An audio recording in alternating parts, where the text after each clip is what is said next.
excited to welcome to the stage a couple of the filmmakers behind the film you just saw. So please allow me to welcome Eskil Vogt, co-writer, and director, Joachim.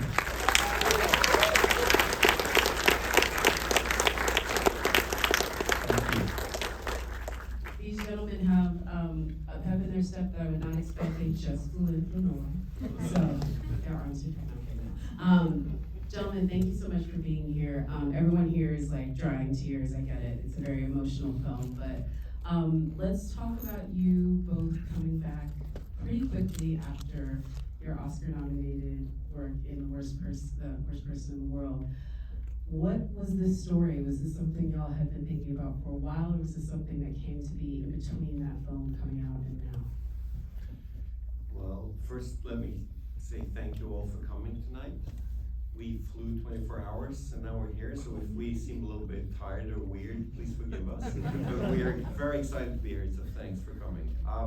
Yeah, so where did this begin, Eskil? It's messy as always, isn't it? I'd like to say thank you to say that we were quick, because we always feel we are very slow in following up our films. Yeah, no, I agree. So if that's the impression, we're very happy, because we're very slow writers.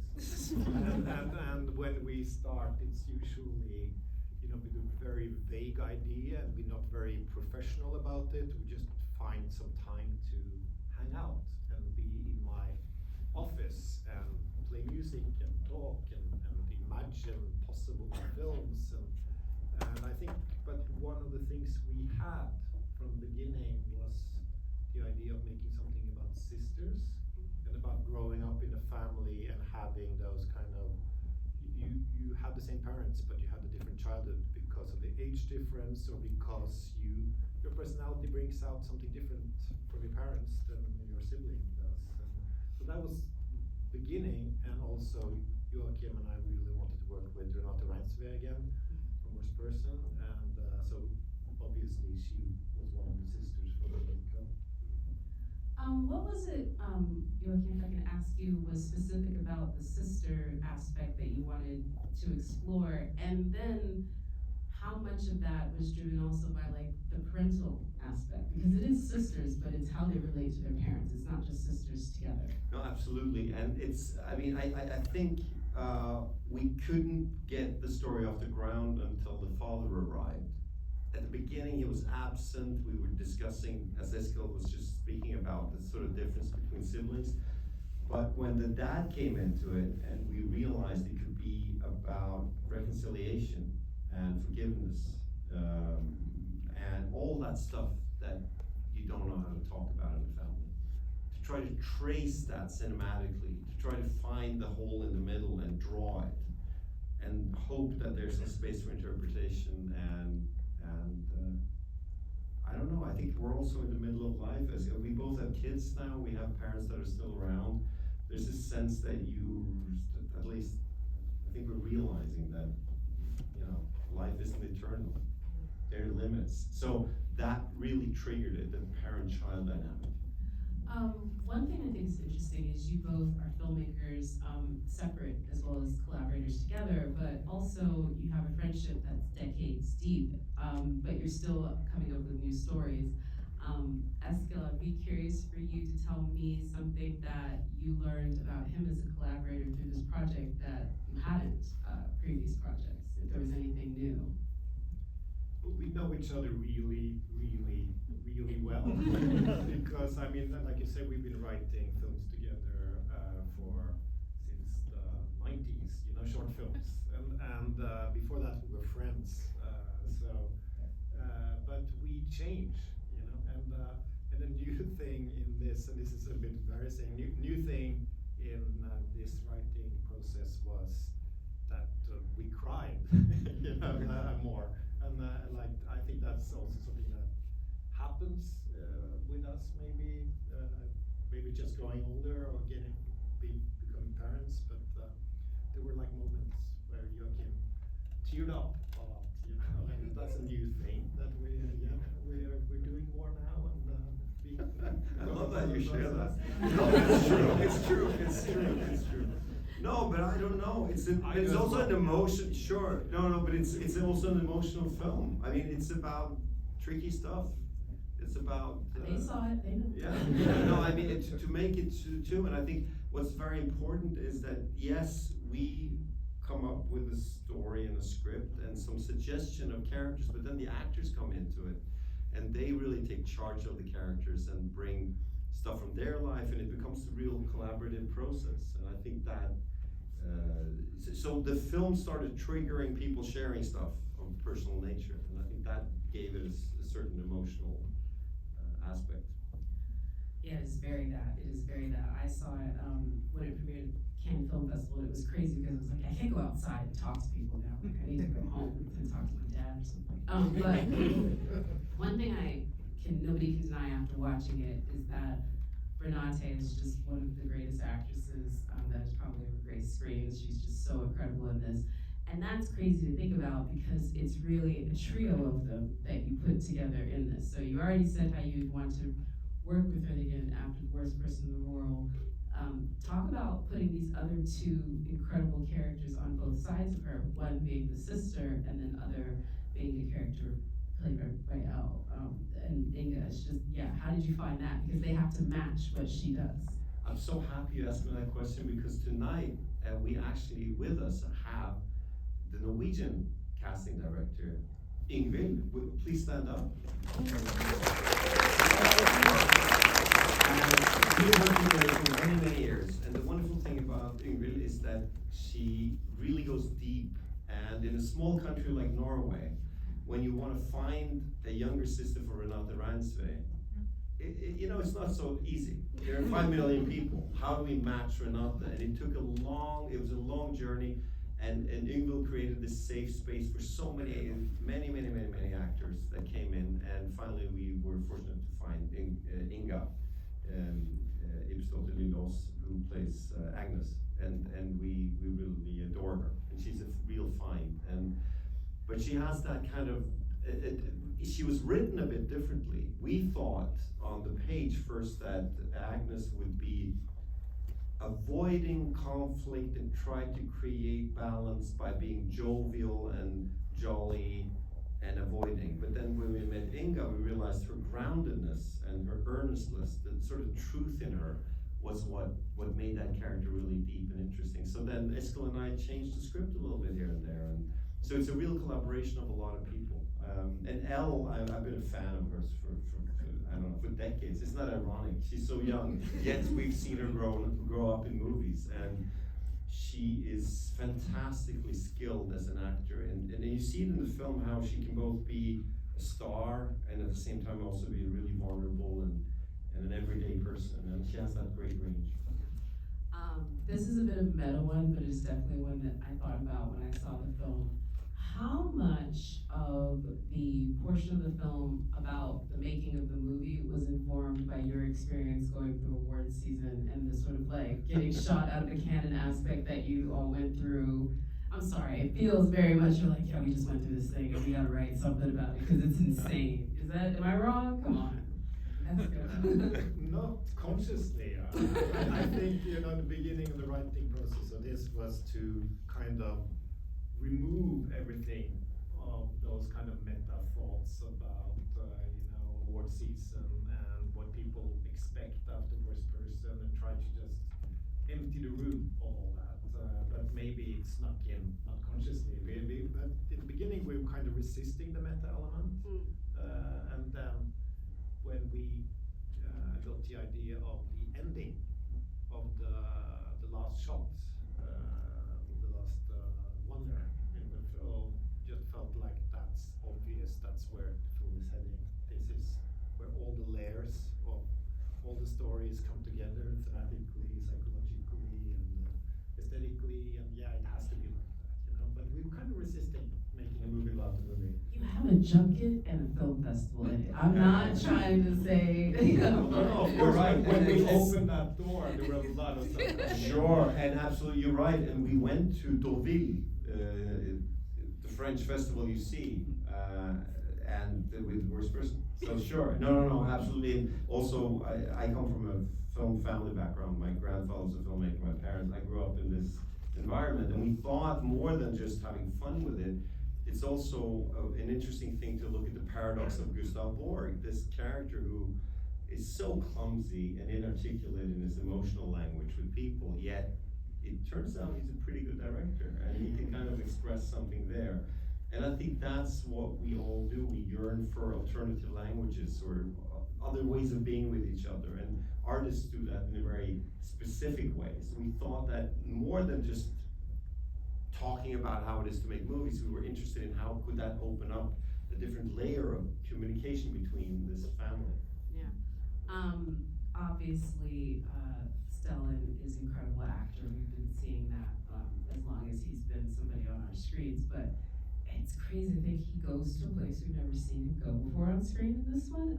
Also, I had to look it up. I was like, that's not the language that I thought he spoke. And then I was like, oh no, he's fluent in that one too. So how did Stellan get involved with this project? And then also, I just think it's incredible to think of him being talented multilingually. Like, that's just too much. Like, because I can barely speak a second language. The idea of him having to like emote in that, like, that's a different trick, and he does it like it is his native tongue, you know?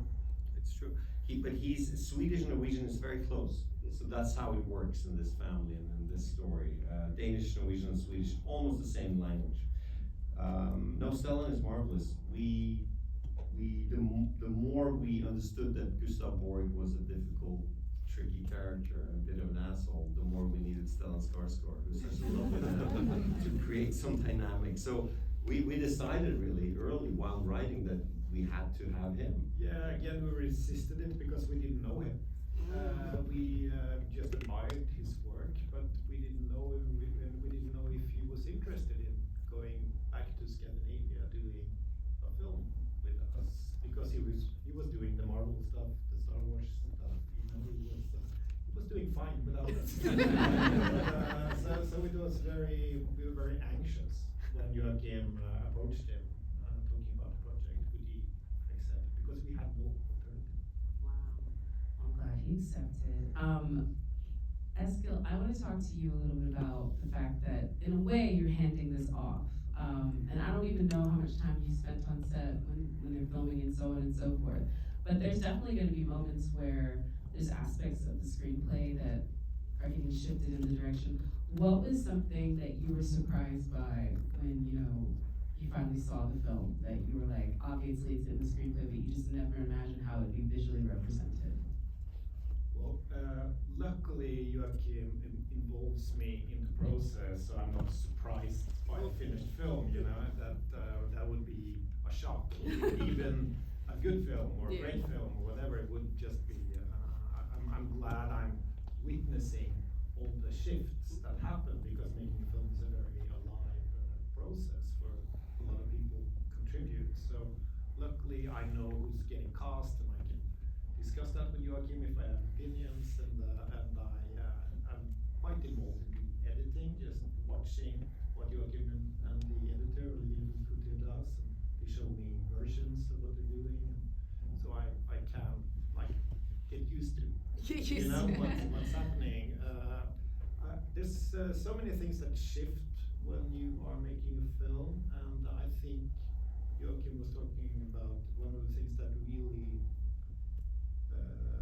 surprised me was what some of the cast did, and Inga is a great example of that, because you can write a character like Nora, Renate's character, who has that like showy moment of stage fright, and then very contrasting scenes of being almost depressed or very emotional, and then Gustav Borg is this larger-than-life character, or at least uses that to avoid being intimate and real, and that's also, you can see that would be interesting for people to watch. And then you have Inga's character, and she's very subtle, and she's very, I identify with her a lot, the thing that you want everyone to be happy and trying to facilitate that, but she's not, on page she wasn't that interesting, or I was afraid she wouldn't come through. And then you see what Inga does, that you just witness, and you go like, wow, that's the heart of the film, that's just something that transcends what we wrote. I love it. I'm so glad you brought up the opening scene because this, for folks that don't know, this is the very first public release Q&A that these gentlemen have done for the film. So congratulations. Y'all were first. The other one, they get to the people, but y'all were first. One thing I wanted to ask you is about the opening, because when I saw it, the thing I thought was this is a moment of a very talented person having a moment of supreme insecurity and like panicking. And this was like my audience interpretation of that moment when she's like, I can't go out on stage because again, people who are raised with men like that usually have crisis of conscience. And then I had lunch with these gentlemen and they were like, no, silly American, that's not what we wrote. So it's the truth, they did. It was very nice about it because they're Norwegian, but they definitely corrected me. But I think I would love for you to tell this audience what you were writing, because I bet there's people that thought what I thought, right? Don't leave me hanging. Somebody thought that she was insecure. Man, y'all Did we kill disagree? me. Did we disagree? A little bit. But anyway, talk about that opening scene and what you thought she was doing. I think you're onto something. I think it's a character scene, and it's also a thematic scene. And we've learned from American movies that when you establish something, or you do exposition, you better make it interesting and entertaining. That's a good American tradition, so we're trying that. So you're right, she has this push-pull, this kind of double relationship to performance. She desperately wants to be seen. She wants to put herself in a position of the gaze of everyone, which is a mad thing to be an actor like that. Think about it. You know, it's, as she says in the film, it's against the primal instincts of humans to be stared at like that, and you know. So she's drawn to that, and at the same time, she wants to avoid it on a deeper level. It's almost self-destructive, and I find that fascinating. And I think some creative people are like that, and I think it's also a metaphor for all creative work, where you are. Like Eskil and I sit here now, and there's a poster, and everyone, you know, the film's out in the theaters, but we have many, many moments, and me as the director as well, along the way, where I think, oh, I messed it up, it's gonna be terrible. You have all this doubt, and at the end of the day, it's all just put together with gaffer tape, and you see the right side of the dress and it works, and the other side it doesn't. And this is how it is. It's not, anyone that creates something like that, like a theater play or a movie, it's barely there, you know. It's really, and that's also the excitement of it. I also think it's a kind of character we often come back to, a character who is almost a little bit arrogant, and I think Renate's character sometimes looked down on her sister for safe choices and not like living at risk as she does, but you know, choosing the family life and not being ambitious. And so she has that arrogance and very, very high standards, and at the same time she feels decides that she doesn't live up to those standards herself. You know, it's that kind of, you place yourself above people, and then you feel actually you below them. You know, you're worse than them. So you have that dynamic, and I think that's what you maybe see at play in that scene. Sorry, I don't know what happened. He started talking, I'm like, I'm gonna just die, just like she did. Excuse me. We're good. My last question, excuse me. I want to talk about your favorite lines from the screenplay because I feel it has so many bars throughout it. But if you could both tell me what your favorite lines were from it, since I think this is one that people are going to be talking about for a while. The lines of dialogue. Yeah, your favorite line, favorite dialogue, favorite line read, like what the actor did. I'm going to choose one that I didn't write. Again, you know, sometimes the actors come up with something great, and sometimes something extremely simple becomes great. For instance, the scene with the two sisters, when she has made Renate's character read the script, and they have this intimate moment, and when the written scene ends, they hug, and that was Inga adding, saying, I love you. And Renate didn't know she couldn't say that, and answers in a very natural way, making a small mistake, you know, yeah, I love you, me too, I love you too, you know, and I would never dare to write something like that, you know, but when it's delivered like that, it's just perfect. Such a very nice Norwegian answer. That's great, thank you. Joachim? something that's written when Gustav Borg looks at the piano teacher and says, "This is everything you need." You know, about women and their relationship to their mother. I think that's hilarious. I think that's Eskil's line. Sorry. I'm so glad you pointed that out. He has better line reads than drag queens. He is so sassy, and I love how sassy he is in this movie. So thank you so much for writing him that way. I want to thank you all again for watching. Please tell everyone, since you're one of the first audiences to see it. Thank you all for being here.